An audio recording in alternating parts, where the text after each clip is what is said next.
Assalamualaikum warahmatullahi wabarakatuh. Hari ini saya akan membahas pendidikan agama Islam yang mudah dimengerti khususnya di kelas 7.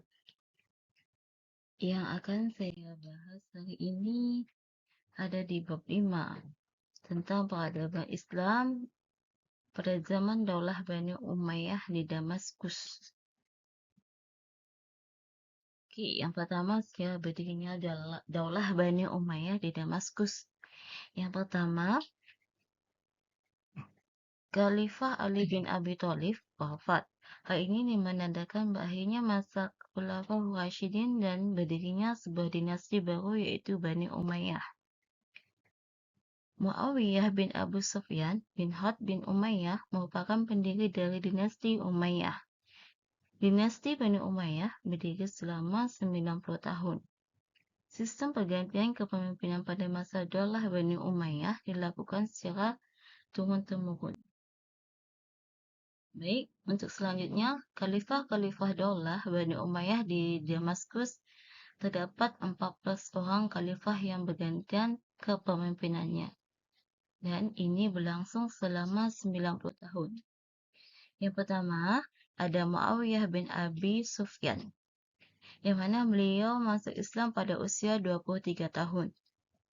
Rasulullah SAW menjadikan Muawiyah sebagai penulis pendamping wahyu beliau. Beliau diangkat menjadi gubernur Syria selama 20 tahun. Berhasil mendirikan dinasti Bani Umayyah dan memindahkan pusat pemerintahan dari kota Madinah ke Damaskus. Muawiyah bin Abi Sufyan wafat pada usia 80 tahun dan beliau dimakamkan di Damaskus. Untuk yang kedua ada Yazid bin Muawiyah. Diangkat menjadi khalifah atas penunjukan oleh orang tuanya, yaitu Muawiyah bin Abi Sufyan. Menjabat sebagai khalifah selama 3 tahun. Yazid bin Muawiyah wafat pada usia 38 tahun. Yang ketiga ada Muawiyah bin Yazid. Muawiyah ini dikenal sebagai sebutan Muawiyah II, cucu dari Muawiyah bin Abi Sufyan. Masa pemerintahannya hanya 6 bulan. Ia mengundurkan diri karena sakit. Dan Muawiyah ini wafat pada usia 23 tahun. Yang keempat ada Marwah bin Al-Hakam. Ia merupakan sosok yang bijaksana, pandai berbicara, pemberani, dan berpikiran tajam. Ia juga pandai membaca kitab suci. Menjabat sebagai khalifah hanya sebentar saja.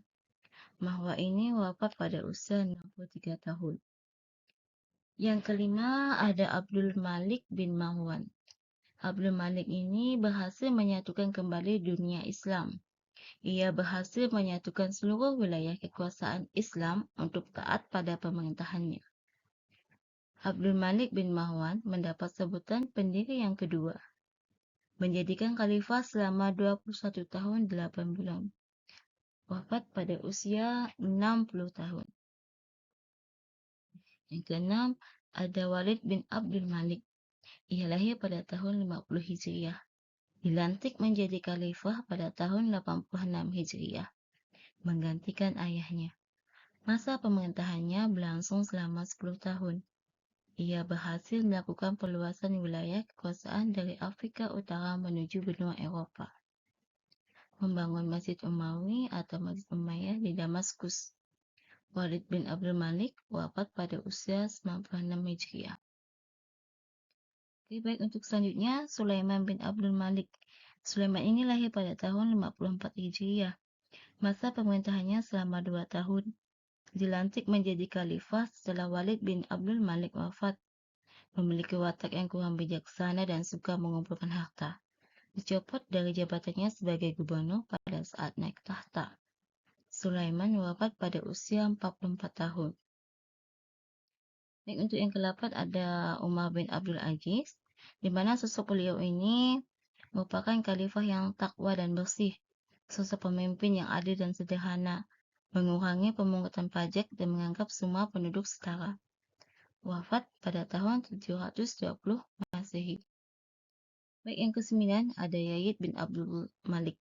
Sejak kecil hidup dalam kemewahan sehingga kurang menghargai arti sebuah perjuangan dan makna kekuasaan. Ketika cakapannya dalam memimpin membuat Daulah Bani Umayyah mulai goyah. Pada masa pemerintahannya, banyak muncul propaganda bagi keturunan Bani Abbas. Masa pemerintahannya berlangsung selama 4 tahun. Yazid wafat pada tahun 105 Hijriah. Baik, yang ke-10 ada Isam bin Abdul Malik, termasuk khalifah-khalifah yang terbaik.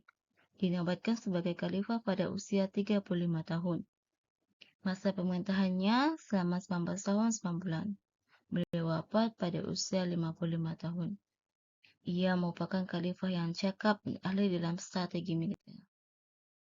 Yang 11 ada Walid bin Yazid, lahir pada tahun 90 Hijriah.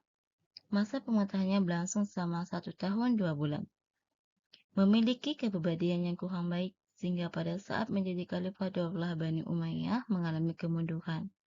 Berhasil membuat kebijakan menjadi jumlah bantuan sosial untuk perawatan orang buta dan lansia berlipat ganda. Walid ini wafat dalam usia 40 tahun. Yang ke-12 ada Yazid bin Walid. Masa pemerintahannya singkat, yaitu sekitar beberapa bulan saja. Banyak mengalami kesulitan saat menjadi khalifah. Sebelum wafat, Yazid berwasiat kepada saudaranya Ibrahim untuk menjadi khalifah sepeninggalannya. Yang ke-13 ada Ibrahim bin Walid. Ia diangkat menjadi khalifah atas wasiat saudaranya, yaitu Yazid bin Walid. Naik tahta dalam situasi bergejolak penuh ketakutan. Masa pemerintahannya hanya berlangsung beberapa saat. Untuk yang ke-14, ada Marwan bin Muhammad. Ia menjadi khalifah pada tahun 117 Hijriah. Berhasil menyusun kembali kekuatan-kekuatan Islam. Marwan bin Muhammad tidak mampu membendung gerakan Bani Abbasiyah dan pendukungnya untuk menggulingkannya. Wafat pada tanggal 27 Hijriah 132 Hijriah atau 5 Agustus 750 Masehi. Setelah Marwan bin Muhammad wafat, berakhir pula kedaulatan Bani Umayyah dan berdirilah kedaulatan baru, yaitu Daulah Bani Abbasiyah. Oke, untuk yang seterusnya ada kemajuan peradaban Islam pada masa Bani Umayyah di Damaskus. Yang pertama, di bidang pemerintahan, di mana ini terbagi atas beberapa, ada Dewan Al-Khasail, di mana bertugas di departemen yang bertanggung jawab mengatur urusan terkait surat-surat kerajaan. Dewan Al-Khattam, lembaga yang bertanggung jawab atas urusan pencatatan, melakukan registrasi dan membuat salinan atas semua yang dibutuhkan khalifah. Yang ketiga ada Dewan Al-Kharaj, departemen yang bertanggung jawab atas pengelolaan pendapatan negara. Dewan Al-Barij, departemen yang bertanggung jawab mengirim berita dari pusat ke daerah atau sebaliknya. Ada Dewan Al-Junud, departemen pertahanan yang bertanggung jawab atas urusan militer.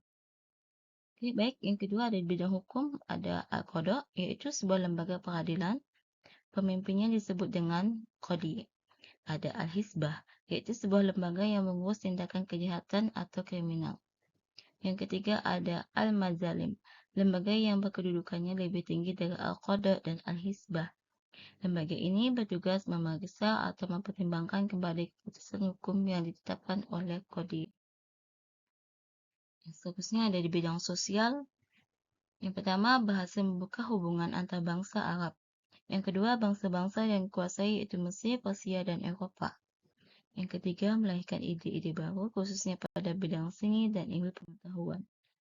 Untuk di bidang ekonomi, mereka membuka jalur perdagangan dengan membangun pelabuhan, mencetak uang khusus, mengumpulkan pajak, memberikan gaji tetap bagi para pegawai dan pejabat, sehingga meningkatkan kesejahteraan rakyat. Untuk di bidang agama, ada dibangunnya Masjid Agung yang disebut dengan Masjid Damaskus. Dibangunnya sebuah kota bernuansa Islam yang disebut dengan kota Qayrawaan.